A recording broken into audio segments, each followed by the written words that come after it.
Vice president സ്ഥാനത്തേക്ക് ശശി തരൂർ പോയി കഴിഞ്ഞാൽ വീണ്ടും തിരുവനന്തപുരത്ത് ഒരു ഉപതെരഞ്ഞെടുപ്പിന്റെ ആവശ്യകതയുണ്ട് അല്ലേ? അങ്ങനെയെങ്കിൽ കെ മുരളീധരനായിരിക്കും. അദ്ദേഹത്തിൻ്റെ പേരാണ് ഇപ്പോൾ പ്രധാനമായി ചർച്ചയിൽ ഉയർന്നു കേൾക്കുന്നത്. അദ്ദേഹത്തിന് തിരുവനന്തപുരം മണ്ഡലവുമായി വലിയ രീതിയിൽ സ്വാധീനമുള്ളതാണ്. കുറച്ച് നാൾ മുമ്പ് അദ്ദേഹം വട്ടിയൂർക്കാവിൻ്റെ MLA ആയിരുന്നു. അതിനുശേഷമാണ് അവിടുന്ന് രാജിവെച്ച് വടകരയിലേക്ക് പോയി മത്സരിക്കുകയും പിന്നീട് വടകരയിൽ നിന്നും നേമത്ത് വന്ന് മത്സരിക്കുകയും ചെയ്തു. ഈ നേമത്ത് വന്ന് മത്സരിച്ചപ്പോൾ പോലും അദ്ദേഹത്തിന് 38,000-ലധികം വോട്ട് ലഭിക്കുന്നു. അതിന് മുൻപുള്ള തെരഞ്ഞെടുപ്പിൽ കോൺഗ്രസിൻ്റെ ഘടകകക്ഷിയാണ് അവിടെ മത്സരിക്കുന്നത്. അന്ന് അവർക്ക് 20,000-ൽ താഴെ മാത്രമായിരുന്നു വോട്ട് ലഭിച്ചതെങ്കിൽ ഈ മുരളീധരൻ വന്നതിന് ശേഷം അത് 38,000-ലേക്ക് വോട്ടുകൾ നേടാൻ കഴിയുകയും അത് BJPയുടെ തന്നെ പരാജയത്തിന് ഇടയാക്കുകയും ചെയ്തിട്ടുണ്ട്. ഈ ശിവൻകുട്ടി അവകാശപ്പെടും പോലെ യഥാർത്ഥത്തിൽ ആ മണ്ഡലം ഈ അക്കൗണ്ട് പൂട്ടിയത് കോൺഗ്രസ് ആണ്. കാരണം കോൺഗ്രസ്സിന് വലിയ രീതിയിൽ തന്നെ ഭൂരിപക്ഷ സമുദായത്തിൽ നിന്നും വലിയ രീതിയിൽ വോട്ട് ലഭിച്ചിട്ടുണ്ട്. അങ്ങനെ BJPയുടെ വോട്ടുകൾ മുരളീധരനിലേക്ക് വന്നപ്പോഴാണ് BJPക്ക് പരാജയം സംഭവിച്ചത്. അല്ലാതെ ഈ CPMന് ലഭിക്കുന്ന വോട്ട് അവിടെ തന്നെ ലഭിക്കുകയും മറിച്ച് BJPയുടെ വോട്ട് കോൺഗ്രസിലേക്ക് പോയപ്പോഴാണ് ആ പരാജയം സംഭവിക്കുന്നത്. അതുകൊണ്ട് തന്നെ ഈ മണ്ഡലവുമായി ബന്ധപ്പെട്ട് കൃത്യമായ ധാരണയുള്ള ഒരു നേതാവാണ്. വട്ടിയൂർക്കാവിൽ മത്സരിക്കുകയും നേമത്ത് മത്സരിക്കുകയും ചെയ്ത ഒരു നേതാവാണ്.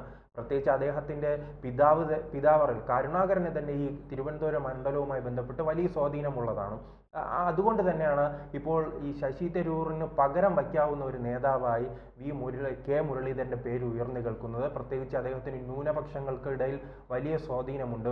ഈ ന്യൂനപക്ഷങ്ങൾക്ക് വലിയ സ്വാധീനമുള്ളൊരു മണ്ഡലം കൂടിയാണല്ലോ തിരുവനന്തപുരം. കൊല്ലവും കോവളവും അതോടൊപ്പം തന്നെ പാറശാല, നെയ്യാറ്റിൻകര അടക്കമുള്ള മണ്ഡലങ്ങളിൽ വലിയ രീതിയിൽ തന്നെ ക്രൈസ്തവ ഭൂരിപക്ഷമുള്ള പ്രദേശങ്ങളുണ്ട്. ആ ക്രൈസ്തവ ഭൂരിപക്ഷമുള്ള പ്രദേശങ്ങളിലേക്ക് ഒരു കോൺഗ്രസ് നേതാവിന് കടന്നു കയറാൻ കഴിഞ്ഞാൽ മാത്രമേ ഇവിടെ കോൺഗ്രസിന് ജയിക്കാൻ കഴിയുള്ളൂ. 2009 14 19 24 ഈ 4 തിരഞ്ഞെടുപ്പുകളിലും BJPയെ പരാജയപ്പെടുത്താനായി ശശി തരൂരിനെ വലിയ രീതിയിൽ സഹായിച്ചിട്ടുള്ളത് ഈ 3 മണ്ഡലങ്ങളാണ്.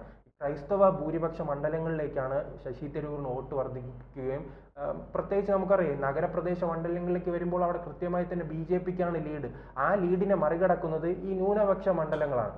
ഈ ന്യൂനപക്ഷ മണ്ഡലങ്ങളിലേക്ക് ജനകീയനായ ഒരു സ്ഥാനാർത്ഥിയാണ് മുരളീധരൻ. പക്ഷേ കെ മുരളീധരനുമായി ബന്ധപ്പെട്ട് പക്ഷെ പാർട്ടിക്കുള്ളിൽ ഇദ്ദേഹത്തെ വെട്ടിനിരത്തുക എന്നത് കോൺഗ്രസ്സുകാരുടെ ഒരു നിലപാടാണ്.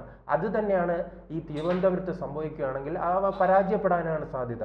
അത് നേമത്തും നാം കണ്ടിരുന്നു. നേമത്തും അദ്ദേഹത്തെ മത്സരിപ്പിക്കുകയും പിന്നീട് ആ പാർട്ടി അണികളാണ് അദ്ദേഹത്തെ ചരട് വലിച്ച് പരാജയപ്പെടുത്തുന്നത് കണ്ടത്. അതിൽ ഏറ്റവും വലിയ ഉദാഹരണമായി മാറിയ തൃശ്ശൂരാണ്. തൃശ്ശൂരിൽ അദ്ദേഹം വടകരയിൽ മത്സരിച്ചു, ജനകീയനായി മാറി. 5 വർഷം കൃത്യമായി തന്നെ പ്രവർത്തിക്കുകയും അദ്ദേഹം വീണ്ടും വടകരയിൽ നിന്നിരുന്നേ വിജയിക്കുമായിരുന്നു.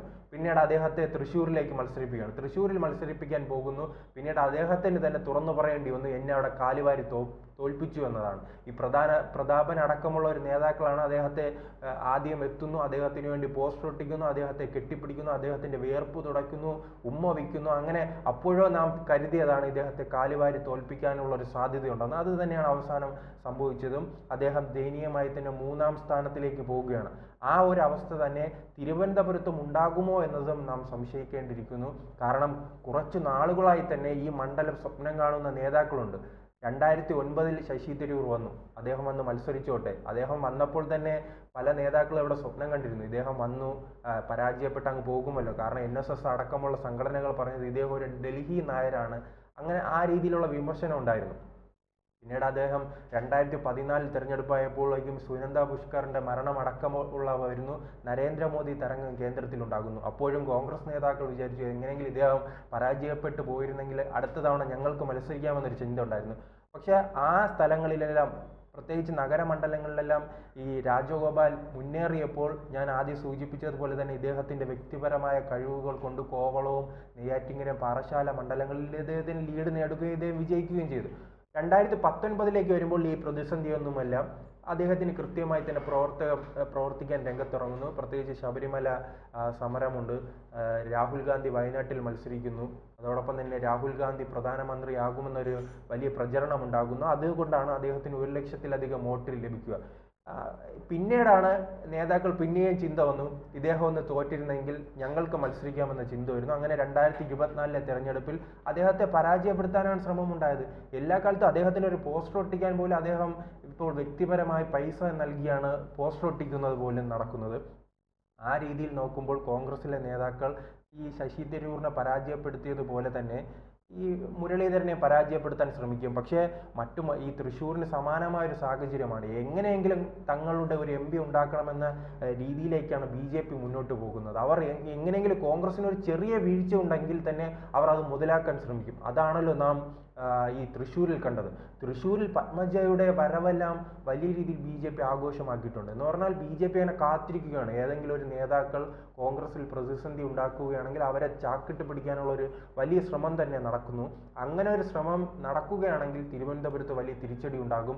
കാരണം അവർ ഓരോ തെരഞ്ഞെടുപ്പിലും അവരുടെ വോട്ടിംഗ് ശതമാനം വർദ്ധിപ്പിച്ചു വരികയാണ്. അവർ തോൽക്കുന്നു എന്ന് പറയുമ്പോഴും ആദ്യം രാജഗോപാൽ 2.5 ലക്ഷമായിരുന്നു. 2.5 ലക്ഷത്തിൽ നിന്നും പിന്നീട് കുമ്മനം വരുമ്പോൾ അത് 3 ലക്ഷമായി മാറുന്നു. ഇപ്പോൾ രാജീവ് വന്നപ്പോൾ അത് 3.5-ലേക്ക് പോവുകയാണ്. ഓരോ തെരഞ്ഞെടുപ്പിലും അവർ കൃത്യമായി തന്നെ വോട്ട് വർദ്ധിപ്പിക്കണം. അവരുടെ ലക്ഷ്യം എങ്ങനെയെങ്കിലും ഈ മണ്ഡലം പിടിച്ചെടുക്കുക, കോൺഗ്രസിനെ പിളർത്തുക എന്നതെല്ലാം അവരുടെ പ്രഖ്യാപിത നിലപാട് തന്നെയാണ്. പക്ഷേ മുരളീധരൻ വരികയാണെങ്കിൽ കൃത്യമായ മത്സരം ഇവിടെ ഉണ്ടാകും. അദ്ദേഹം അതാണോ അതോ കെ മുരളീധരൻ എന്തായാലും തൃശ്ശൂരുണ്ടായ ഒരു വീഴ്ചയുണ്ട്. അപ്പം സൂക്ഷിച്ചല്ല അദ്ദേഹം തിരുവനന്തപുരത്ത് നിൽക്കത്തുള്ളൂ. മാത്രമല്ല കെ മുരളീധരൻ അപ്പം നമുക്കറിയാം CP ജോൺ, വിൻസെന്റ് MLA ഇത്രയും 3 നേതാക്കൾ പ്രത്യേകിച്ച് തിരുവനന്തപുരത്തുകാർക്ക് പരിചിതമാണ്. അപ്പോൾ ഏതായാലും കോൺഗ്രസ് എടുക്കുന്ന തീരുമാനം ആലോചിച്ചും കണ്ടും എങ്ങനെയാണ് ആര് ജയിക്കും. എനിക്ക് തോന്നുന്നു കോവളം MLA വിൻസെന്റ് കുറച്ചുകൂടി ജനകീയനായ ഒരു നേതാവാണ്. ഒപ്പം CP ജോൺ ഏറെക്കാലമായിട്ട് നിൽക്കണം എന്നുള്ള രീതിയിലാണ്. മാത്രമല്ല ഇനി വരുന്ന നിയമസഭാ തെരഞ്ഞെടുപ്പ് ഇതിന് നിൽക്കുകയാണെങ്കിൽ അതിന് പങ്കെടുക്കാൻ പറ്റാത്ത ഒരവസ്ഥയിലേക്ക് പോകും. അപ്പോൾ അങ്ങനെയാണെങ്കിൽ നോക്കി കണ്ടുമല്ല മുരളീധരൻ നിൽക്കുക. കാരണം എത്രയോ വർഷങ്ങളായിട്ട് അദ്ദേഹം കോൺഗ്രസ് പാർട്ടിയിലുണ്ട്. ഒരു പക്ഷേ അച്ഛനോളം ഉയരാൻ കഴിയാത്ത ഒരു നേതാവാണ്. പലതരത്തിലുള്ള ഈ പറഞ്ഞോണം അടിപതറുകൾ അല്ലെങ്കിൽ പിടിച്ച് വലിച്ച് തിരിച്ചടികൾ അദ്ദേഹം നേരിട്ടിട്ടുണ്ട്. എന്തായാലും അദ്ദേഹം വരുന്ന നിയമസഭാ തെരഞ്ഞെടുപ്പിനെ മുൻനിർത്തി ഉള്ള കാര്യങ്ങൾ ചുവടുവെക്കാതെ ഈ ഒരു ഉപതെരഞ്ഞെടുപ്പിലേക്ക് വരുമോ എന്നുള്ളതാണ് അവിടെ ഒരു ആശങ്കയിൽ വരുന്നത്. അല്ല, അത് വെറും MLA മാത്രമായിരുന്നിട്ട് അദ്ദേഹത്തിന് കാര്യമില്ലല്ലോ. മറ്റേത് അദ്ദേഹം വടകരയിൽ MP ആയിരുന്നു. ഒരു MP സ്ഥാനമാണ് നഷ്ടപ്പെടുന്നത്. അതുകൊണ്ട് തന്നെ തിരിച്ചൊരു MP ആയി അത് അദ്ദേഹത്തിന് ഒരിടത്ത് പരാജയപ്പെടുമ്പോൾ മറ്റൊരു സ്ഥലത്ത് വിജയിച്ച് കയറി ശക്തി തെളിയിക്കേണ്ട ഒരു കഴിവുണ്ടല്ലോ. അത് അവർക്ക് രാഷ്ട്രീയപരമായി തന്നെ ഗുണം ചെയ്യും. അതാണ് അദ്ദേഹം ലക്ഷ്യമിടുന്നത്. അതിനുവേണ്ടിയുള്ള ഇപ്പോൾ വട്ടിയൂർക്കാവുമായി ബന്ധപ്പെട്ട് അദ്ദേഹം മത്സരിക്കുമെന്ന് പറയുന്നു. പക്ഷേ ഇദ്ദേഹം ഉണ്ടായിരുന്ന കാലത്തുള്ള വട്ടിയൂർക്കാവില്ല ഇപ്പോൾ അവിടെ വലിയ രീതിയിൽ തന്നെ CPM തിരിച്ചുവരവ് നടത്തിയിട്ടുണ്ട്. അവർ പ്രശാന്ത് എന്നൊരു ജനകീയ നേതാവിനെ മുൻനിർത്തിയാണ് അവരുടെ പ്രവർത്തനങ്ങൾ. കഴിഞ്ഞ തവണ പ്രശാന്തിൻ്റെ ഒരു കാലത്ത് 2016 എന്ന് തോന്നുന്നു ഈ കെ മുരളീധരൻ അവിടെ മത്സരിക്കുമ്പോൾ കുമ്മനം 2ാം സ്ഥാനത്തും അവിടെ CPM 3ാം സ്ഥാനത്തുമായിരുന്നു. ആ രീതിയിൽ 3ാം സ്ഥാനത്ത് പോയ ഒരു മണ്ഡലത്തിൽ നിന്നാണ് പ്രശാന്തിലൂടെ അവർ 1ാം സ്ഥാനം നേടുകയും കഴിഞ്ഞ തെരഞ്ഞെടുപ്പിൽ പ്രശാന്തിന് 20,000-ലധികം വോട്ടിൻ്റെ ഭൂരിപക്ഷമാണ് നേടാൻ കഴിയുകയും BJP 2ാമതും കോൺഗ്രസ് 3ാമതുമായിരിക്കുകയാണ്. അവിടെ കോൺഗ്രസിന് പഴയ അടിത്തറയൊന്നുമില്ല. ഒരു സംഘടനാ സംവിധാനമാണല്ലോ. ഒരു മണ്ഡലം ഒരു പാർട്ടി നേതാവിൻ്റെ കയ്യിൽ കിട്ടുമ്പോൾ അവിടെ പോസ്റ്റർ ഒട്ടിക്കാൻ ആൾ വേണം. അതോടൊപ്പം തന്നെ വോട്ട് ചോദിച്ചിറങ്ങാൻ ആൾ വേണം. അങ്ങനെ ഒരു സംഘടനാ സംവിധാനത്തിൽ നിന്നും പാർട്ടി വലിയ രീതിയിൽ പിന്നോട്ട് പോയിട്ടുണ്ട്. പഴയ മുരളീധരൻ ഉണ്ടായിരുന്നപ്പോഴുള്ള മണ്ഡലമല്ല നിലവിൽ. അവിടെ വലിയ പ്രശ്നങ്ങളുണ്ട്. BJPയുടെ വളർന്നുകയറ്റവും അതോടൊപ്പം തന്നെ CPM തങ്ങളുടെ ശക്തി തിരിച്ചു പിടിച്ചതെല്ലാം അത് നിലവിൽ അതെല്ലാം മുരളീധരന് തന്നെ ചിലപ്പോൾ കെ മുരളീധരന് തന്നെ അറിയാമായിരിക്കും. അദ്ദേഹത്തിന് അറിയാമായിരിക്കും ഇനി അദ്ദേഹം അവിടെ മത്സരിക്കാൻ പോവുകയാണെങ്കിൽ വലിയ തിരിച്ചടി ഉണ്ടാകും. മറിച്ച് ഈ ലോക്സഭാ മണ്ഡലങ്ങൾ ഞാൻ സൂചിപ്പിച്ചല്ലോ, ഈ നഗരമണ്ഡലങ്ങളിൽ വലിയ തിരിച്ചടി ഉണ്ടായാലും പ്രശ്നമില്ല. അവിടെ കോവളവും നെയ്യാറ്റിൻകരയും പാറശാലയും അടക്കമുള്ള മണ്ഡലങ്ങളുണ്ട്. അവിടെ ആ മണ്ഡലങ്ങളിൽ വലിയ ഭൂരിപക്ഷം നേടുകയാണെങ്കിൽ ഈ നേമത്ത് കോൺഗ്രസിൻ്റെ പരാജയവും അതോടൊപ്പം തന്നെ വട്ടിയൂർക്കാവും കഴക്കൂട്ടത്തും തിരുവനന്തപുരം നഗരമണ്ഡലങ്ങളിൽ കോൺഗ്രസിന് തിരിച്ചടി ഉണ്ടായെങ്കിൽ അത് കവർ ചെയ്യാനുള്ള ആ വോട്ടിൻ്റെ ശരാശരി അവിടെയുണ്ട്. അതെല്ലാം എന്തായാലും ഈ മുരളീധരൻ നോക്കുമായിരിക്കും. പക്ഷെ മുരളീധരനെ ഇപ്പോൾ തുടർച്ചയായി തന്നെ വെട്ടിയൊതുക്കുകയാണ്. അത് നാം പാലക്കാട് കണ്ടിരുന്നു. പാലക്കാട് കോൺഗ്രസിൻ്റെ ഏത് സ്ഥാനാർത്ഥി നിന്നാലും വിജയിക്കുന്ന ഒരു സാഹചര്യമുണ്ട്. അവിടെ കോൺഗ്രസിനാണ് വലിയ രീതിയിൽ അടിത്തറയുള്ളത്. CPM 3ാമതാണ്. അവിടെ BJPയും കോൺഗ്രസും തമ്മിലുള്ള നേരിട്ടുള്ള ഒരു മത്സരമാണ് അവിടെ നടക്കുന്നത്. പക്ഷെ അവിടെ ഇദ്ദേഹത്തിൻ്റെ പേരായിരുന്നു ജില്ലാ കമ്മിറ്റി മുന്നോട്ട് വെച്ചത്. ജില്ലാ കമ്മിറ്റി ഇദ്ദേഹത്തിൻ്റെ പേര് മുന്നോട്ട് വയ്ക്കുമ്പോൾ അവിടുത്തെ നേതാക്കൾ പരിഗണിക്കുന്നില്ല. അവർ പറയുകയാണ് ഞങ്ങൾക്ക് കെ മുരളീധരൻ വേണ്ടെന്നാണ് പറയുന്നത്. അങ്ങനെ ഒരു നീക്കം തന്നെ തിരുവനന്തപുരത്ത് ഉണ്ടാവുകയാണെങ്കിൽ ചിലപ്പോൾ അദ്ദേഹം ഒരു കടുത്ത തീരുമാനത്തിലേക്ക് ചിലപ്പോൾ പോകാനുള്ള സാധ്യതയുണ്ട്. ചിലപ്പോൾ സഹോദരിയെ പോലെ ഈ സഹോദരിയെ എല്ലാ തെരഞ്ഞെടുപ്പിലും മത്സരിക്കും, കോൺഗ്രസ്സുകാർ കാലുവാരും പരാജയപ്പെടും. അങ്ങനെ പരാജയപ്പെട്ടാണ് അവർ അവസാന ഘട്ടത്തിൽ ഒരു തീരുമാനത്തിലേക്ക് എത്തുന്നത്. കഴിഞ്ഞ നിയമസഭാ തെരഞ്ഞെടുപ്പിൽ അവർ മത്സരിച്ചിട്ടുണ്ട്. എല്ലാവരും ഉറപ്പിച്ചതാണ് ഈ പത്മജ വേണുഗോപാൽ അവിടെ വിജയിക്കുമെന്ന് ഉറപ്പിച്ചു. കാരണം എന്ന് പറഞ്ഞാൽ ഈ CPM-ന്റെ സ്ഥാനാർത്ഥിയെ അങ്ങനെ വലിയ രീതിയിൽ അദ്ദേഹം ജനകീയനല്ല.